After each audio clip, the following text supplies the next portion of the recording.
Here I have OPPO Find X5 Lite, and today I'm going to show you how to enable camera watermark on this device.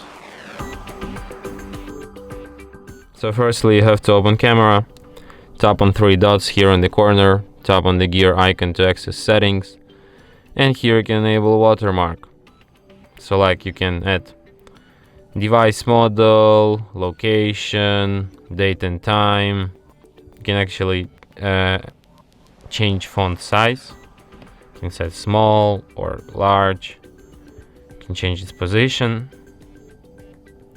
So yeah, so let's try it out. Let's take some photo.